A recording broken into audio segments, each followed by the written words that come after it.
Engenheiro, antes de mais, muito obrigado por ter aceito o nosso convite, por ter vindo aqui O gosto é todo meu. A primeira pergunta que eu tinha aqui para si é qual é que é a força do símbolo da Académica? O símbolo da Académica, o chamado emblema da Académica, o logótipo. Hoje em dia costuma-se dizer que a força de um logótipo, de uma determinada marca, está na sua capacidade de reconhecimento imediato, na sua simplicidade e na forma como esse logótipo, ou esse emblema, nos transmite a mensagem que se quer passar. Isto é hoje em dia, e os designers sabem isso. Agora, o interessante é que um emblema que foi desenhado há mais de 80 anos por alguém que não era sequer um designer profissional, conseguiu uma ideia que se distingue imediatamente. À distância você vê aquela espécie de losango, você vê aquele quadrado rodado a 45 graus, e imediatamente sabe que é Académica. Por outro lado, a mensagem também é imediata, porque ele tem a torre da universidade, toda a gente imediatamente associa a torre da universidade a Coimbra e associa a torre da universidade a uma associação de estudantes. E ainda por cima é preto, que é a cor que desde há muito tempo tem a ver com as vestes dos estudantes, tem a ver com a capa e batina. Portanto, a força do símbolo está na sua simplicidade e na forma tão imediata como nós percebemos o que ele é e na forma como ele se distingue de tudo mais. Porque repare que, e nomeadamente, se o compararmos com emblemas que foram desenhados naquela altura, há 80, 90, 100 anos, naquela altura os emblemas eram à base de um escudo, onde depois se metia lá tudo aquilo que a agremiação fazia. Uma bola de futebol, uma roda de bicicleta, uma raquete de ténis, e era uma confusão, era de muito difícil leitura. O emblema da Académica não. É uma leitura clara, e depois temos ali 3 letras, AAC, Associação Académica de Coimbra, que dizem tudo, e que ficam bem, eu diria, num emblema, num símbolo de uma agremiação de pessoas letradas, que sabem ler. E portanto está aí a força do emblema. E como é que nasceu esse fascínio a estudar o emblema, o símbolo, o nascimento? Vamos lá ver. Eu desde há uns anos que tenho um hobby, dedico um bocadinho do meu tempo a estudar coisas que têm a ver com a história da Academia, com a história de Coimbra, coisas desse tipo, e também da história da Briosa. Tem um blog também? Tenho um blog, é o Penedo da Saudade, enfim, saudade, onde escrevo essas conclusões. E a questão do símbolo, vamos lá ver, a questão do nosso emblema, do nosso símbolo, é algo que sempre me fascinou, neste sentido, como é que se chegou a uma ideia tão simples? Tem que ter havido uma forma de lá chegar. Porque, vamos lá ver, o autor do desenho, que era o estudante de medicina, o autor do símbolo, que era o estudante de medicina Fernando Pimentel, ele escreveu, em determinada altura da sua vida, escreveu para a revista Rua Larga, que já não existe, ele escreveu a história dos vários símbolos da Associação Académica de Coimbra, até chegar ao símbolo que ele congeminou. Mas já agora, deixe-me agarrar aqui uma cábula. Nesse escrito, ele diz a certa altura: o distintivo surgiu num ápice, animado pelo fervor académico que sempre entusiasmava a rapaziada do meu tempo, e com aquela inspiração que, pelo menos uma vez na vida, nos bate à porta e nos transforma em génios. E não diz mais nada. Ou seja, ele diz que um dia sentiu um momento de inspiração. Essa questão para mim soube-me um pouco a pouco, porque eu acho que quando se encontra sem procurar, já muito se procurou sem encontrar. Portanto, tinha que haver por trás, tinha que haver um background, tinha que haver qualquer coisa que leva a que, num momento de inspiração, surgisse a tal centelha e surgisse este símbolo. E foi, digamos, esse percurso que eu procurei fazer. Porque esse símbolo, o símbolo que é hoje, da Académica, teve várias tentativas antes, não é? Sim. O próprio Fernando Pimentel, portanto, que o desenhou, nesse escrito na Rua Larga, ele conta essas várias tentativas, mas são tentativas que duraram muito pouco tempo. Ele refere, por exemplo, uma tentativa que é um pau com uma capa na extremidade. Refere uma outra que é um escudo, que eles chamam de escudo esquartejado, que nada dizia à Academia. Refere uma outra interessante, que é um AAC, Associação Académica de Coimbra, numa mancha circular, que é um símbolo que só foi utilizado uma vez, o símbolo foi utilizado e a Académica levou uma abada de 9-1 e portanto... Deu azar. Deu azar. E em vez de culpar o guarda-redes, que era o Armando Sampaio, culpou-se o símbolo. Mas há outras coisas, por exemplo, há um Académica Salgueiros, em que nós ganhámos por 1-0, no campo da Inso de Juventus, onde é hoje o Parque da Cidade, onde o símbolo é uma tricana. Portanto, era uma homenagem à mulher de Coimbra e, portanto, havia uma tricana nas camisolas dos jogadores. Mas, portanto, eu diria que houve várias tentativas de símbolo, mas muito provavelmente era necessário ter um símbolo fixo e que fosse bom e que a Academia aderisse, digamos assim. E é por isso que em 1900, portanto, na época 27-28, 1927-1928, logo no início da época, Armando Sampaio, que na altura era dirigente da Associação Académica de Coimbra, com responsabilidade no pelouro do desporto, ele pede ao Fernando Pimentel, estudante de medicina, que ele diz com jeito para o desenho, para mim era muito mais do que jeito para o desenho, porque ele antes de ter vindo para Coimbra tinha estudado no Porto, nas Belas Artes, onde não acabou o curso. Foi essa a razão porque ele escolheu se calhar Foi essa, muito naturalmente, a razão porque ele escolheu, e disse-lhe, nós precisamos de um emblema, hoje chamamos símbolo, logótipo, era um emblema, nós precisamos de um emblema, arranja-me lá um emblema. E, segundo diz o Fernando Pimentel, arranjou aquilo rapidamente. Os emblemas vieram de Paris, como os meninos vinham naquela altura, e custaram, segundo diz o próprio Fernando Pimentel, um escudo cada um. E depois foram vendidos a 5 escudos. Portanto, a Associação Académica fez ali um ótimo negócio. Ainda por cima, os honorários do designer foram baratinhos, portanto, deram-lhe um emblema. Portanto, custou um escudo. Foram os honorários do designer. Sim, ele tem uma frase curiosa, não é? Que o grande lucro foi a certeza que... Sim, ele diz o grande lucro, não tenho agora a frase comigo, mas terá sido qualquer coisa deste género, foi a certeza de bem servir à Academia, enfim. É o distintivo mais adorado de Portugal. O distintivo mais adorado de Portugal, mas o amor à camisola, o amor à camisola. Aliás, muito típico, estávamos em 1927, 1928, hoje é que as coisas são muito mercantilizadas, digamos assim. E como é que, na sua opinião, nasce de onde é que surge a ideia de... Essa é a questão engraçada. Eu tinha uma dica, o meu pai sempre me disse, o meu pai era um fervoroso adepto da Briosa, e sempre me disse que o emblema da Académica tem a torre da Universidade e os telhados da Universidade. E na altura em que eu resolvi estudar essa questão, muni-me de uma fotografia de como era o pátio da Universidade naquela altura, que aliás era diferente de hoje, tinha uma série de árvores, tinha sombras, etc. E, muito naturalmente, vim com essa fotografia e vinham próprio colocar-me no centro do pátio da Universidade e olhar para a torre, para a sala dos capelos, para aqueles telhados e ver se encaixava ali o emblema.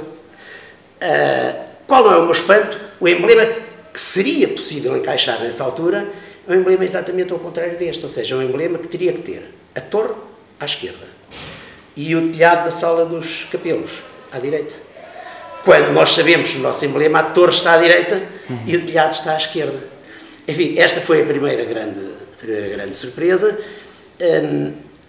mas uma surpresa preocupante, porque toda a pessoa que passou por Coimbra tirou uma fotografia naquelas escadas da Via Latina, etc. Portanto, se há a imagem que nós guardamos de Coimbra, é que se vê a torre e a universidade dentro do pátio.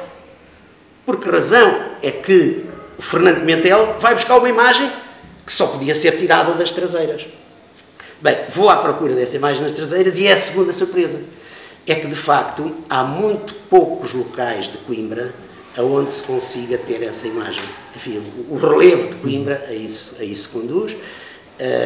E, portanto, há ali meia dúzia de casas acima do Palácio de Soberripas, na Rua do Loureiro, na Rua da Boa Vista, há ali meia dúzia de casas viradas para a Sé Velha, onde é possível ter uma vista muito especial, que eu julgo que pode estar na origem do emblema da Académica. Eu hoje estou convencido, enfim, nunca falei do Fernando Pimentel, mas estou convencido que Fernando Pimentel ou viveu por ali, ou estudava por ali, ou tinha por ali amigos e de vez em quando por ali passava, porque eu fiz esse percurso, percorri as várias casas e a certa altura, quando me encontro, digamos, dentro de uma janela a olhar para a torre, para os telhados, etc., e bem, de facto, isto é de tal maneira impressivo que tem que ter influenciado alguém. E o que é engraçado é que, agarrando no emblema da Académica, e fazendo a sobreposição, o que é que acontece? Acontece que fica a torre, fica do lado esquerdo os telhados da Sala dos Capelos, dessa zona, ali na zona da Via Latina, e depois, do lado direito, há outros telhados, que é o chamado telhado dos Gerais, daqueles claustros. E esse telhado dos Gerais, que tem um ângulo idêntico ao outro, ajuda a sugerir, digamos, que o enquadramento de tudo aquilo seja um losango. E, de facto, esse enquadramento, acontece que aqueles telhados têm um ângulo superior a 45 graus, portanto, são mais inclinados, o que aponta para que se fosse um losango excessivamente comprido, chamemos-lhe assim, muito alto, desequilibrado. Mas pode ter sido essa a ideia original. Eu estou convencido que depois disso, Fernando Pimentel normalmente tenha achatado o losango, trazendo para um quadrado, de tal maneira que a coisa ficasse mais equilibrada, digamos assim. Isto é especulação, talvez seja um bocadinho mais do que especulação, mas a coincidência é tão grande que me dá a ideia que existe aqui uma correlação entre esta visão e a tal centelha, a tal inspiração que nos acontece uma vez na vida e faz de nós um gênio, de que fala o Fernando Pimentel. Voltando um pouco atrás, quase podemos dizer que o símbolo, o emblema da Académica foi desenhado para o futebol, não é? E a Associação Académica... Sim, eu acho que sim, porque eu acho que naquela altura não havia, a Associação Académica não sentia necessidade de ter um emblema. Aliás, nós vemos que na sede da Associação Académica, digamos, naquela sede a que depois se chamou a Bastilha e foi a tomada da Bastilha, etc., nessa sede, por exemplo, o que estava na parede eram 2 As, Associação Académica. Nem sequer tinha o C, porque antigamente a Associação Académica era a Associação Académica de Coimbra. Mas, portanto, eu acho que a Associação Académica de Coimbra não sentiu necessidade. Muito naturalmente, uma equipa de futebol, que andava já nos campeonatos, que andava a competir, e com certeza tinha, digamos, nos seus opositores, emblemas na camisola, precisava de um emblema. E, portanto, eu acho que o emblema foi feito, de facto, para a equipa de futebol da Académica, que a deve ter usado já no final dessa época de 27, 28, ou talvez na época seguinte, isso não o sei, e depois acabou por ser adotado por toda a Academia, e ainda hoje é o emblema da Associação Académica de Coimbra. Ao contrário ao contrário, sim, ainda bem que do Briosa, não é? Ao contrário do termo Briosa, isso é muito engraçado, porque hoje a Briosa é a equipa de futebol. Mas tempos houve, e agora temos que ir a finais do século XIX, em que a Briosa era uma parte da Academia e depois, mais tarde, a totalidade da Academia, chamada Academia Briosa. Isto tem a ver com lutas do século XIX, entre elites, digamos assim, e gente, digamos, mais popular, entre monárquicos e republicanos, etc. E de alguma maneira, Briosa começou por ser uma palavra depreciativa. Os Briosos eram, no fim de contas, aqueles que não tendo nome de família, tinham que puxar os seus brios para estudar e para ser alguém na vida. Portanto, inicialmente, os briosos, a Briosa, era um bocadinho a ralé. Na prática, as coisas evoluíram. Quem vem a ganhar as eleições da Associação Académica de Coimbra, das primeiras eleições, são os briosos. Digamos, a Academia Briosa, há uma altura onde nós vamos aos livros de estudantes, aos livros de memórias dos estudantes, e é frequente encontrar a Briosa, ou a Academia Briosa, mas sempre referindo-se à Academia. Depois há aqui um lapso de tempo onde não se fala mais nisto, e mais tarde, de repente, aparece a Briosa associada à equipa de futebol da Académica. E eu também estou um pouco convencido que isso tem a ver também com uma coisa interessante, é que o futebol entra em Coimbra no início do século XX, quando a bola de futebol entra em Coimbra. E nessa altura, se nós formos ver quais eram os desportos que eram praticados pelos estudantes, era o esgrima, era o ciclismo, era o tiro, era a natação, era ténis, ou seja, eram tudo desportos caros, precisavam de material, desportos de elite. E de repente aparece ali na Praça da República, à época Praça Dom Luís, aparecem 11 contra 11 a jogar com uma bola de futebol. São os Briosas. É outra vez o povo a ralé. E portanto, talvez até se tenha chamado de Briosa à equipa de futebol, porque tinha um desporto muito mais popular, digamos assim. A palavra, entretanto, cai um bocadinho em desuso, Nos anos 40 é engraçado que quando nós vemos as notícias da célebre final da taça, a primeira final da taça que nós ganhamos, nunca se fala o nome Briosa, é a equipa da Académica, é a equipa dos estudantes, mas a Briosa não se fala nisso. E depois, mais tarde, alguém recupera o nome Briosa para a nossa equipa de futebol. E não para a academia. São essas histórias que também ajudam a explicar esta relação umbilical que existe, não é? entre a Associação Académica e o futebol, hoje organismo autónomo. Sim, claro que sim. Claro que sim. Isso é para mim perfeitamente evidente que, para além de todas as incidências e conjunturas e etc., há aqui algo que tem a ver com a raiz disto tudo, que é uma raiz académica, uma raiz de estudantes, uma raiz universitária, e que está extremamente ligada à cidade. A cidade tem, obviamente, tinha outros clubes, mas de facto quem se ingrou foi a Académica, enfim, que se impôs pelas 4 partidas do mundo.